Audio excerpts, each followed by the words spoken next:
안녕하십니까. 김군의 마음TV 김원장입니다. 요즘에 정신병에 대해서 많은 사람이 관심을 갖습니다. 그래서 상담학이나 심리학 이런 것에 대해서 사람들이 많은 책이 쏟아져 나오고 그것에 많은 사람들이 관심을 기울이기도 합니다. 성경에는 이 정신질환에 대해서 뭐라고 말하는지를 생각해 보겠습니다. 보통 성경에서 말하고 있는 그 미쳤다, 미쳤다라는 말은 우리 보통 사람들이 쓰는 말 중에는 어떤 충격을 받았거나 마음의 어떤 균형을 잃어버릴 경우, 막 흔들려서 제정신이 아닌 경우를 두고서 미쳤다, 야, 저 사람 미쳤어, 이런 말을 쓰기도 합니다. 이게 이제 정신의학적으로 보면 무슨 정신분열증, 뭐 조울증, 뭐 조현병, 신경증, 편집증 같은 그러한 증상들을 두고서 미쳤다라고 하는 것에 대한 증상으로 알고 있습니다. 현대의학에서는 정신의학이 발달되어서 여러 가지로 이렇게 하나하나 조목조목 분류하지만은 성경에서는 그저 대개 미쳤다, 그런 말로 표현합니다. 그 원인이 어디서 나오냐? 심리학의 이론은 단순합니다. 그것은 가족관계, 어린 시절, 원가족의 그 가족관계에서 어린 시절에 부모의 양육 태도에 따라서 자녀들이 상처를 받거나 어떤 그 마음속에 수치심이나 우울증을 경험하면서 오는 것으로 봅니다. 그래서 대개는 부모로부터 기인한 것으로, 양육 방식에 의한 것으로 보기도 합니다.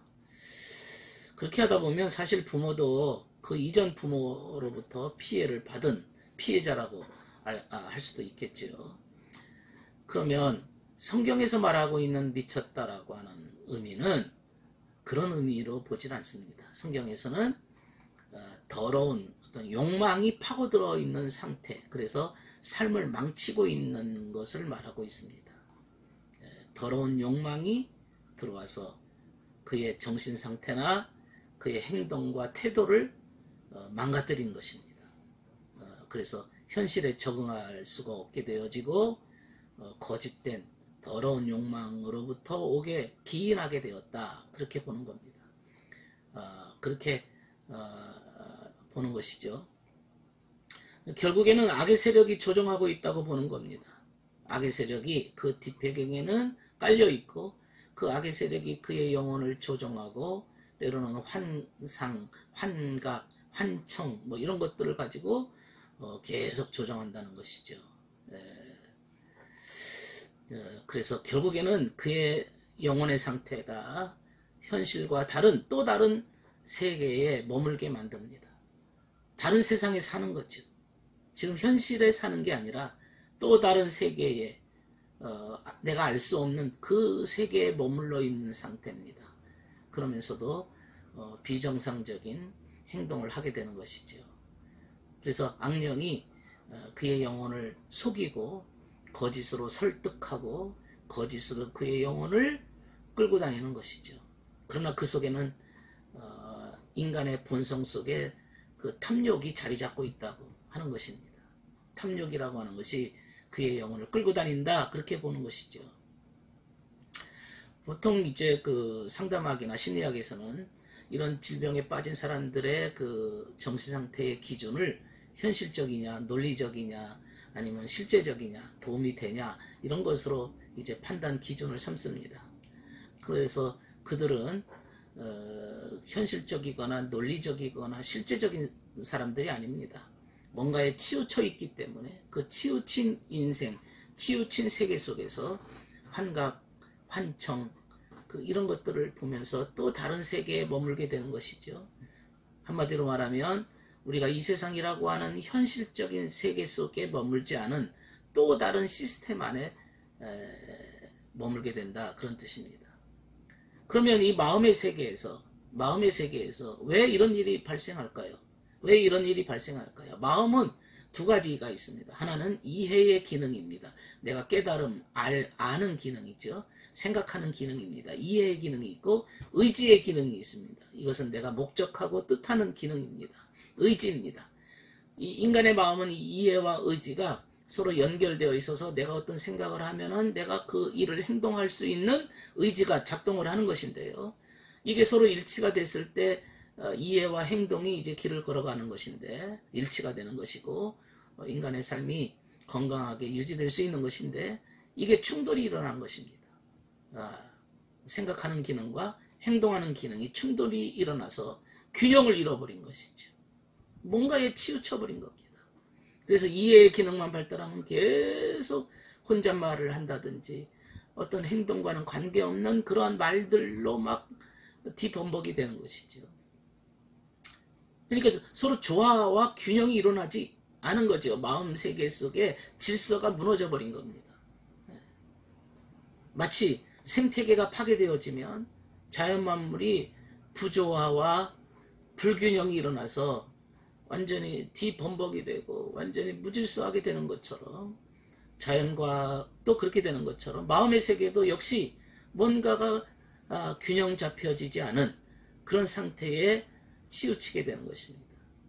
예를 들면 나무에 불이 붙었으면 그 불이 붙는다고 하는 것은 바람도 불어야 되고 나무라고 하는 어떤 불타는 재료가 있어야 되고 거기에 보면 적당한 산소도 공급이 되어서 막 불타오르게 되면 그 나무는 이제 완전히 연소가 되어서 재가 되죠. 그런데 가끔 어떤 것은 시커먼 연기만 나지 완전히 연소가 안 되는 경우가 있습니다. 마음도 그런 현상이 일어난 거죠. 뭔가 완전히 조화와 균형이 일어나지 못하고 뭔가 시커먼 연기가 불연소하는 것처럼 그렇게 불균형의 상태가 일어난 것입니다. 마음속에 이런 미쳤다라고 하는 표현은 그런 이해와 의지의 불균형이다. 그렇게 볼 수가 있습니다. 굉장히 중요한 것을 말씀하고 있는데요. 그러면 이 동양인과 서양인 사이에 어떤 사람들이 이렇게 정신적인 미쳤다라고 하는 불균형의 요소들이 많을까요? 그것은 혈기왕성한 쪽이라고 말할 수 있습니다. 혈기왕성한 쪽에는 이런 기질적으로 서양인이 많겠죠. 성경에 미치광이에 대한 기록이 나오는데 그게 이제 요한계시록 12장 3절에 이런 말씀이 나옵니다. 7머리가 있다. 머리가 7개가 있어요. 이게 좋은 뜻으로 머리가 7이라는 숫자는 이게 완전 쓰고 거룩한 숫자이기 때문에 7이라고 하는 것은 좋은 의미에서는 지혜를 의미하지만 나쁜 의미로 말하면 머리가 7이라고 하는 것은 진리를 왜곡하고 모독하는 것을 7머리다. 이게 이제 어떻게 보면 광기가 있는 거죠. 거짓된 사상에 광기가 들어있는 상태를 7머리를 가지고 있는 거죠. 7머리를 갖고 있다. 이 미치광이, 미쳤다라고 하는 표현에 대해서 오늘날 성경이 의미하고 있는 바를 말씀을 드렸습니다. 성경에 좀 더 깊이 연구해 보면 이런 표현들을 우리가 잘 보면서 오늘날 현실적인 삶 속에서 헤매는 영혼들이 있지 않도록 도와줘야 될 것입니다. 감사합니다.